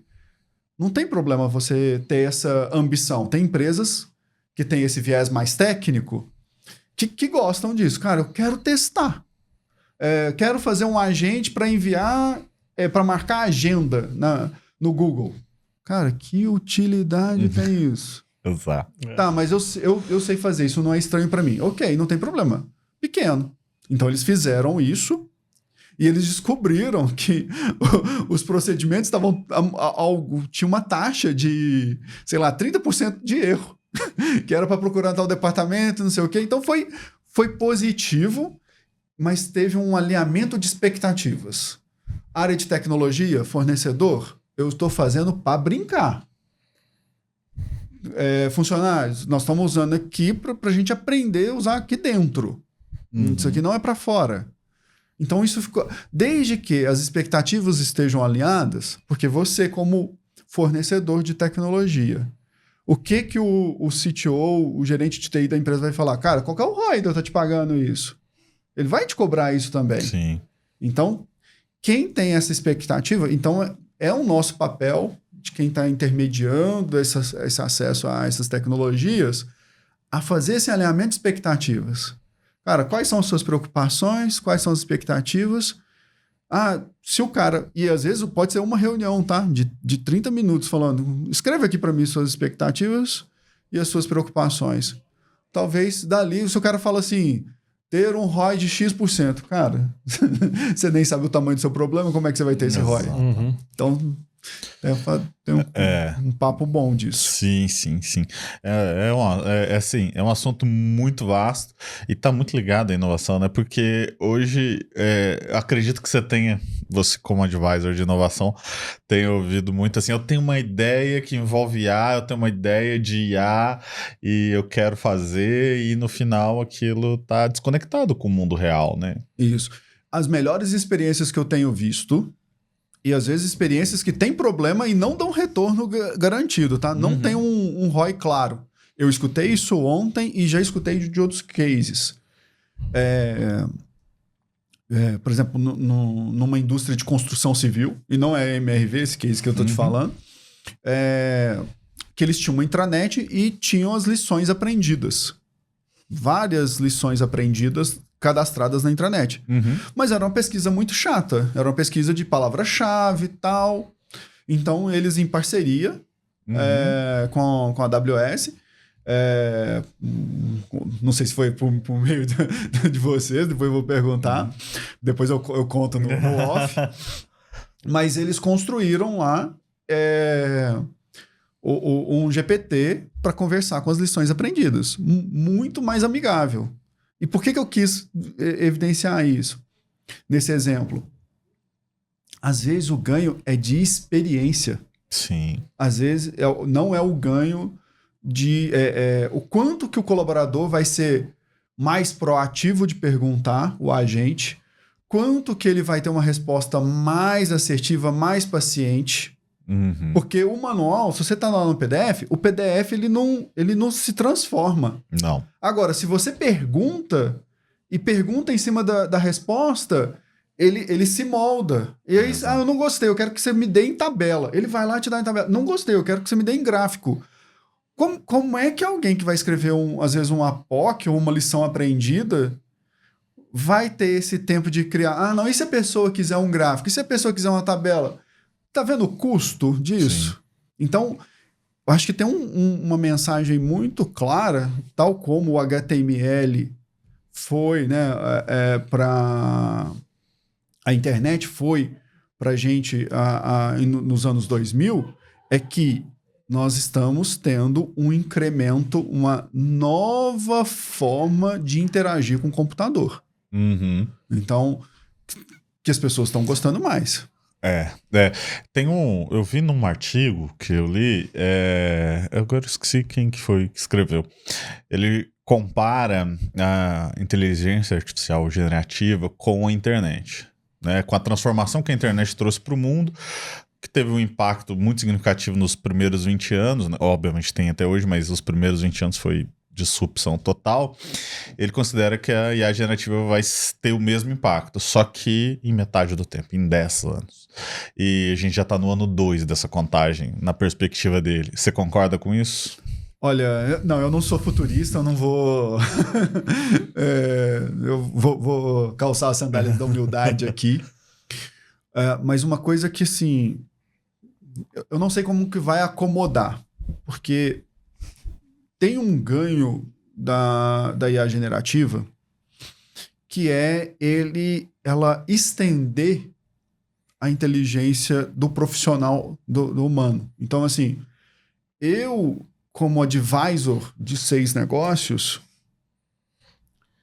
o que eu produzi em um mês, com o apoio da IA generativa, eu não conseguiria, eu levaria 3 meses. Porque eu criei um segundo cérebro com a IA generativa, porque eu trouxe todo o contexto para dentro da IA, e eu consigo tomar decisões muito mais rápido que ela. Muito mais rápido do que antes. Então, existe um ganho de produtividade do colaborador que não dá para eu medir num ROI de uma solução. Depende do colaborador. Então, do que vai acontecer daqui a 10 anos, eu não sei. Pra você ter ideia, todos os roadmaps que eu vi ontem, de empresas que estão levando isso a sério, são roadmaps de 2 anos. Tipo assim, eu quero em 2026 estar assim. E você acha que vai estar assim? Pode estar X% a mais, X% a menos. Nunca vai dar 100%. Não. Eu acho que é muito futurista, não. É muito em função, por exemplo, projetos que a gente tem acompanhado. Se você tem modelos de LLM, né, pegando a parte generativa, que são muito criativos, e você usa esse modelo criativo para fazer uma busca em documentação, fazer busca de informações, resumo de documentação, a gente chama de alucinar, né? Você corre risco, tem gente que não concorda em usar esse termo. Você fala que o modelo alucinou porque ele gerou uma resposta que não está no conteúdo original.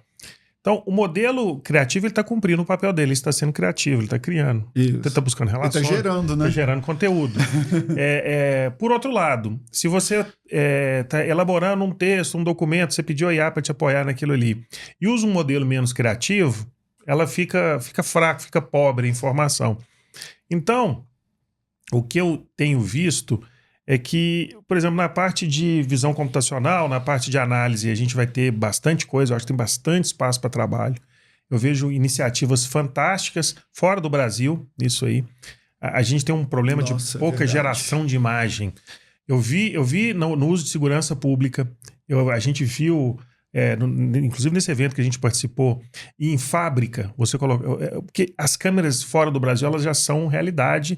Você tem até duplicidade. Você tem rodovias nos Estados Unidos que você tem a câmera que o município colocou, a polícia estadual, a polícia do condado, e nenhuma se comunica uma com a outra. Às vezes você tem no mesmo poste 4, 5 câmeras gerando imagens em paralelo.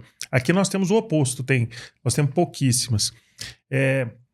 Agora, na construção de imagem, ela ainda ela falha um pouco, mas o que eu vejo é que isso vai entrando no nosso dia a dia, nós não vamos percebendo, e daqui a um período de tempo, a gente vai ter uma série de contribuições que, pequenininhas, vão mudar bastante o nosso dia a dia, que a gente vai olhar para trás e falar como é que a gente vivia sem isso. É verdade.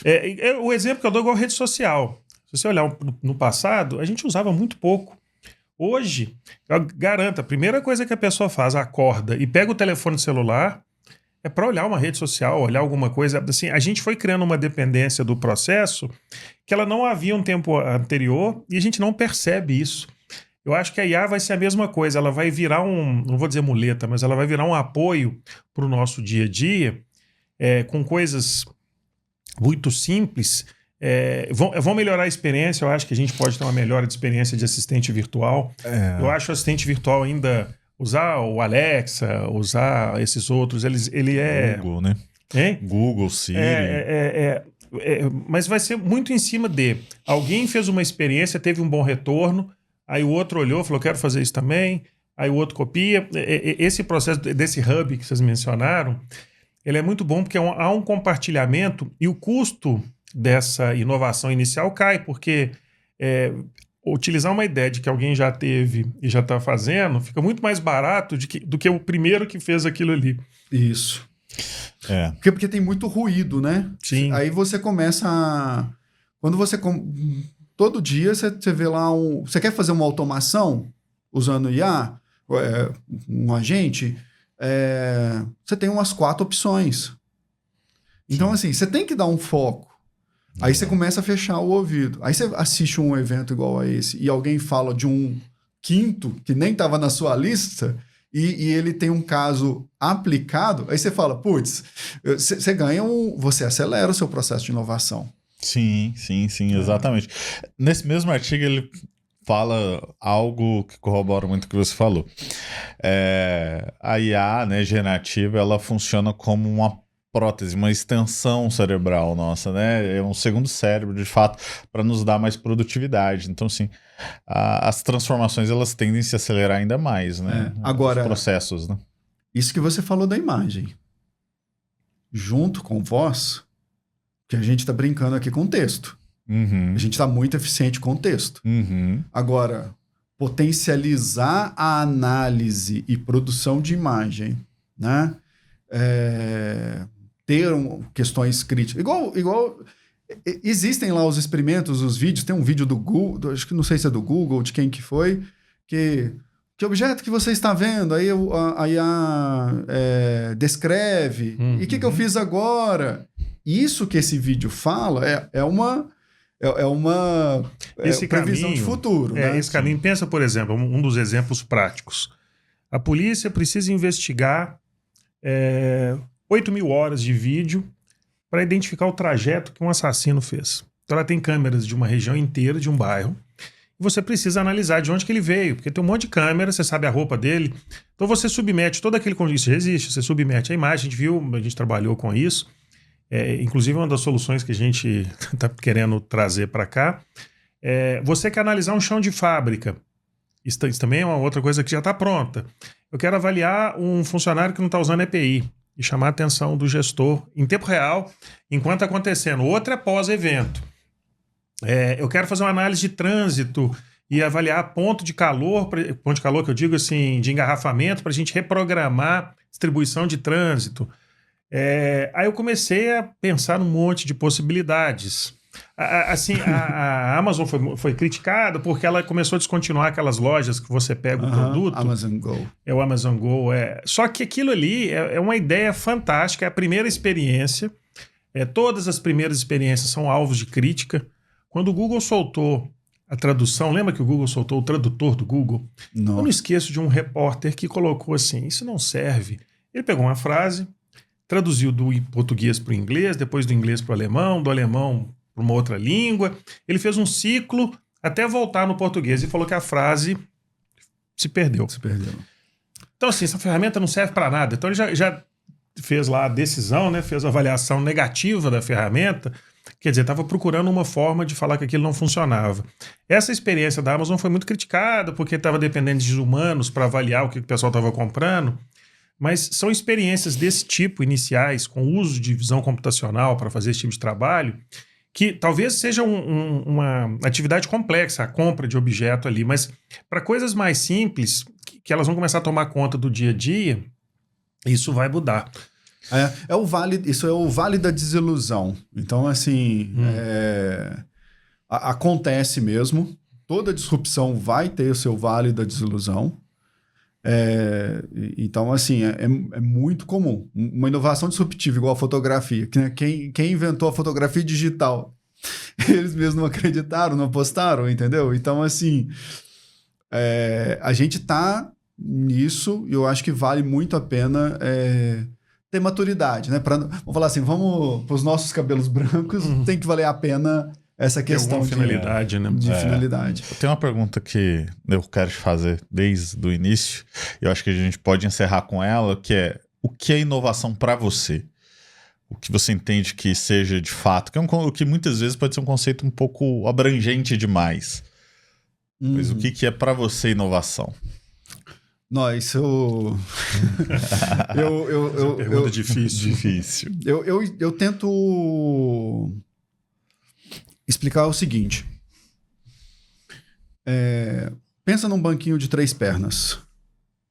Certo? Certo. Então, se faltar uma perna, não é inovação. Beleza? Porque o banquinho de 3 pernas não para de pé. Não para de pé. Então, uma delas é a questão da... Precisa ser algo novo. Certo? Precisa ser algo novo. Qual é o motor disso? Criatividade. Então, para ter inovação, você precisa usar criatividade, porque para ter algo novo, você precisa de ter ideias. Então, ideias para essa novidade, né? Para esse modelo novo, essa ideia nova. Beleza. Só que, cara, criatividade, ideia, e hoje com o ChatGPT, exato. Você vai lá no ChatGPT, me dá uma ideia, não sei o quê. Cara, se já era commodity com o ser humano, da gente ir pro boteco e ter várias ideias, ficar rico, né? No boteco. Resolver os problemas do mundo. Já ficou rico alguma vez no boteco. Com o ChatGPT, você fica rico toda hora que você quiser. Sim. Então, você tem as ideias, então não adianta. Então, isso não sustenta isso é um componente importante da inovação. Empresas estabelecidas, igual a gente estava comentando, têm essa dificuldade de pensar diferente, pensar novo, né? Por algum tempo até, eu não sei se ainda é, né? Mas o slogan da Apple era, né? Pense diferente. O outro elemento, a outra perninha desse banco é a execução. Como é que eu consigo executar? E aí, se eu junto a capacidade de execução com novas ideias, eu tenho uma invenção, eu tenho um inventor. Perfeito. Certo? No Design Thinking, eu vejo que essa parte da execução, ela vem muito com, às vezes, a palavra de viabilidade. O sentido que eu estou falando da execução é a capacidade de você tornar ideias viáveis. Né? Viáveis tecnicamente. Então, você precisa... a execução tem um monte de itens que você precisa ter. Né? Da coragem, etc. Então, mega desafiador. Mas algo novo e que eu dei conta de executar, que eu consegui fazer, é apenas uma invenção. Sim. Os dois dependem da gente. Muito da gente. Mas tem uma outra perninha que não depende da gente. Depende da gente no sentido de empatia. Mas a gente nunca vai ter 100%. Que é a percepção de valor. Que no Design Thinking tem uma palavra que eles usam muito simples para traduzir isso, que é: isso é útil para alguém? Uhum. Então, quando eu junto algo novo que eu consegui executar e é útil para alguém, eu tenho uma inovação. Só que existem vários tipos de potencial dessa inovação. Então, se eu faço uma inovação em algo que eu já faço todo dia, mas é um detalhe novo que eu consegui executar e foi útil para mim, é uma inovação incremental. O que as pessoas ficam vislumbradas com o Elon Musk lá, com o Tesla, com o SpaceX, etc., é que ele está buscando uma inovação disruptiva.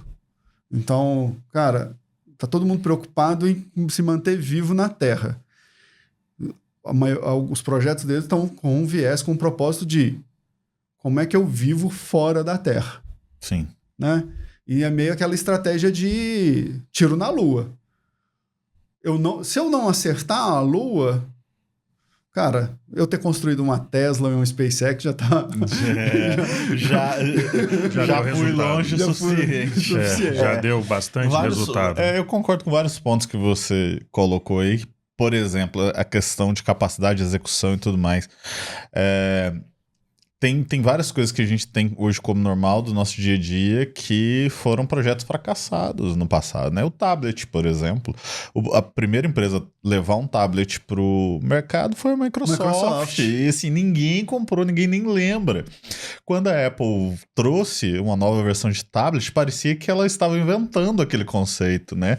Que ela foi tão boa em executar, em trazer, reinventar aquele conceito que foi viável, né? Foi útil para as pessoas. Isso, mas aí tem um ponto que é o timing, né? Também tem o timing. O timing. Então, eu lembro quando eu vi um amigo com um tablet da Microsoft, e aí depois que eu vi o sucesso do iPad, né, falo, cara, será que porque dedo, né, o Midas, Steve Jobs é o Midas, toca e vira ouro. Mas vamos lembrar, não tinha infraestrutura de Wi-Fi. Não. Né? Então, assim, o quanto que um tablet é poderoso se você tem ele conectado à internet. Então, assim, tem um time ali A experiência da Microsoft com os dispositivos móveis dela no início, então, mesma coisa com smartphones. Os primeiros smartphones rodavam com Windows Phone, Ele tinha aquela bolinha iniciar, que você tinha que clicar ali com cuidado. Então, assim, a forma... o timing é fundamental. E a forma como você... eu acho que foi pensado assim, eu vou pegar um dispositivo, colocar uma tela maior e jogar a minha mesma aplicação. Não vou usar a palavra preguiça, mas eu não estou conseguindo pensar numa outra, né? Falta de foco no usuário. A Apple ela pensou, não, como que a gente leva essa experiência para ser mais útil para o usuário? É o que você falou da inovação. Tem que ser útil. Então, da forma como foi entregue, não foi tão útil para o usuário. E parte do timing é baseado numa infraestrutura existente.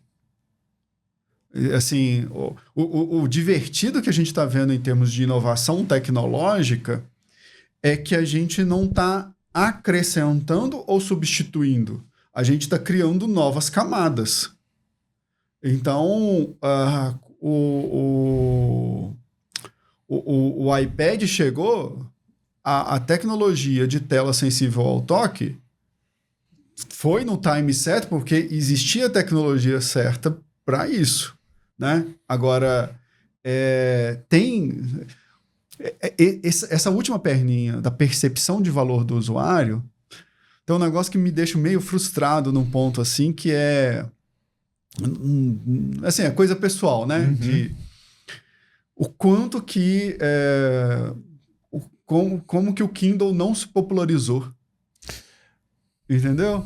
Porque assim, putz, fizeram uma baita de uma inovação, o negócio parece um papel, você carrega para todo lado, mas ele não se popularizou como se esperava. Poderia, né? Poderia. Aí, tratando uma questão pessoal, também eu sou muito fã do Kindle. Eu também sou, mas aí tá mais ligado... também não é todo mundo que tem o hábito da leitura. Mas o comportamento do usuário. Exatamente. E assim, voltando só na questão tem algumas coisas também, por exemplo, a experiência da Microsoft com o tablet, as telas na época eram resistivas. Então você tinha que fazer pressão. Eu tocar nesse ponto. Então mudava a resistência da tela, aí Você tinha que ter uma caneta, né? Você podia usar o dedo também. Só que não era preciso. O primeiro smartphone que eu tive foi um HTC com Windows Mobile. Acho que era Windows Mobile que eles chamavam. O Windows CE. É isso. Aí você tinha aquela película, né, em cima, tipo um gelzinho, só que aquilo era muito pouco preciso. O que acontece? Era uma matriz de resistores, essa parte a gente trabalhou, a gente desenvolveu o display, eu venho da área de hardware. Então, você tinha, quando você fazia pressão naquele ponto da tela, você tinha o eixo X e o Y, mudava a resistência, pela resistência você sabia a coordenada da conexão. A tela resistiva, só abrindo um parênteses, ela é útil. Por exemplo, em indústria, o cara está com uma luva, uma siderúrgica, e está tratando ali a esteira rolante, o forno. Eu não posso usar uma tela capacitiva. A tela capacitiva para o uso em casa... Aí, tudo a ver. Você vai com o dedo. Ela é muito mais delicada, muito mais sensível. E ela veio depois. Então, assim, teve o timing, teve as tecnologias que ele agregou, teve o aplicativo, foi desenvolvido, não tinha um botão iniciar, que aquilo era terrível. Era horrível. O Windows 7 tinha um botão iniciar. Eu tive esse meu primeiro smartphone, foi em 2008. Agora, você tem que lembrar também que não tinha o Steve Jobs, mas a Apple lançou um fracasso também. Sim. Um Palm Top lá, agora eu esqueci o nome dele. Sim. Mas era na época do Palm e eles lançaram um fracasso. Assim. Porque não é novidade. É a infraestrutura. Não tinha Wi-Fi, a tela era horrível, a experiência do usuário não era legal. É aquilo que a gente falou lá no começo, né? Os assuntos, eles se conectam. Para você inovar, você tem que estar disposto a fracassar muitas vezes até chegar num modelo que esteja no time, que esteja... Perfeito. Então, acho que é isso. Chegamos ao fim, né, de mais uma gravação. Muito obrigado, Libério, pela participação, pela contribuição. Sempre bom ter pessoas inteligentes aqui conversando. A gente tem um assunto rico. Fica o convite aberto para retornos futuros. Sempre que quiser, tiver uma ideia, quiser discutir, por exemplo, tem um projeto que você queira apresentar, o espaço está aberto. Isso aqui é um espaço aberto para todo mundo que queira falar de inovação de uma forma mais profunda. Sinta-se à vontade em voltar outras vezes. Gente, para mim é um prazer ter participado, uma honra. E assim, parabenizá-los, porque o tempo de vocês, né? A infraestrutura que vocês estão desenvolvendo e esse propósito, né? Que a gente aqui não fez ficar aqui fazendo propaganda de empresa, levar um conteúdo de qualidade, uma análise, né? Então, não desistam, desejo todo sucesso, porque é muito positivo isso, né? Levar conteúdo, acho que tem um propósito tão bonito de fazer as pessoas pensarem, refletirem, e não ficar... A gente poderia ter essa conversa... Só nós três aqui, mas ninguém, né? Exato. Isso aqui agora tá gravado para a posteridade. Então, muito bom. Obrigado, viu? Obrigado, Celibério.